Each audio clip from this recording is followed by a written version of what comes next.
हर हर महादेव। दोस्तों, मैं नवनीता वशिष्ठ। गणेश चतुर्थी की सभी को हार्दिक शुभकामनाएं। गणेश जी को प्रसन्न करने के लिए, गणेश जी को अपने घर में स्थापित करने के लिए जो इस बार गणेश जी का मुहूर्त है वो 19 सितंबर को 11 बजे से लेकर 1:30 बजे तक है। आप इस शुभ मुहूर्त में शुभ समय पर गणेश जी की स्थापना और गणेश जी की विधि विधान से पूजा करें। गणेश जी को अलग अलग तरीक़ों से, अलग अलग रूपों में, अलग अलग विशेष धातु और पदार्थों के गणेश जी स्थापित किए जाते हैं।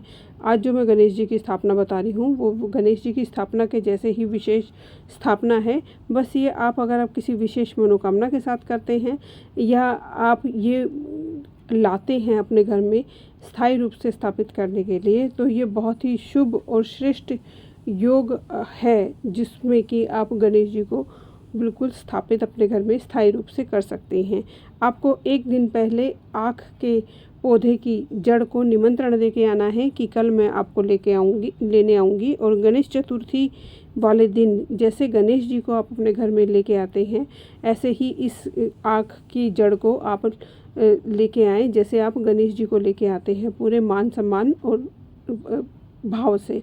गणेश जो श्वेत आँख है उसमें गणेश जी की आकृति उसकी जड़ में अपने आप बन जाती है। जो पुराना श्वेत आँख का पौधा होता है उसमें अपने आप गणेश जी की आकृति बन जाती है। इसलिए ये गणेश जी की पूजा के लिए विशेष रूप से बहुत ही शुभ होता है। अगर नहीं बनती है तो कई बार बाज़ार में बनी बनाई भी मिलती है, आप उनको भी ले सकते हैं, लेकिन जो जड़ लेके आके आप उसको बनाते हैं वो श्रेष्ठ उपाय हो जाता है। चंदन के गणेश जी भी लगाते हैं इस दिनों में। बहुत ही चमत्कारी ये उपाय है। ये आपकी सभी जो कुंडली के दोष हैं, पूरे परिवार की सुख समृद्धि संपन्नता का सबसे विशेष उपाय ये है। कोई भी रुकावट, बाधा, अशांति घर में है तो उनके लिए ये रामबाण उपाय है।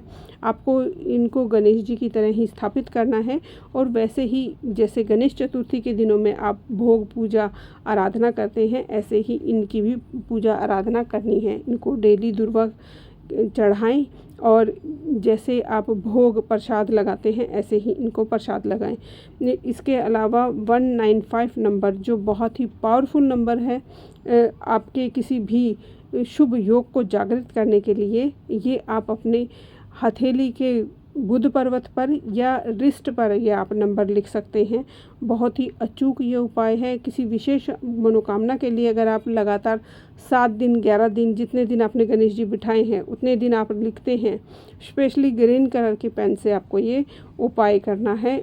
इसको लिखना आप अपने हाथ में भी लिख सकते हैं, बुध पर्वत पर भी लिख सकते हैं या अपने लेफ़्ट बॉडी पार्ट पर भी लिख सकते हैं। बहुत ही चमत्कारी इसके रिज़ल्ट देखने को मिलते हैं। बहुत ही श्रेष्ठ ये उपाय है। इसके अलावा अष्टविनायक स्तोत्र का पाठ डेली करने से भी आपके घर में जो भी परेशानी, विघ्न, बाधाएं आ रही हैं वो समाप्त होती हैं। अब जो ये श्वेत आँख का गणेश जी है, इसको विसर्जन वाले दिन ऐसे ही विसर्जन करना है जैसे आप गणेश जी का विसर्जन करते हैं।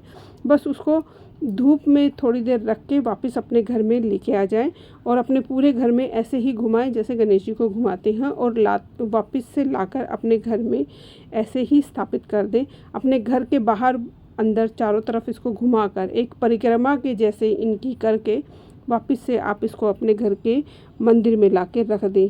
इतना चमत्कारी ये उपाय है कि इसके चमत्कार आप स्वयं अपने आप बताएंगे। बस जो भी उपाय करें भाव से करें, विश्वास से करें। आपके घर में गणेश जी स्थायी रूप से सदा सदा के लिए स्थापित हो जाएं।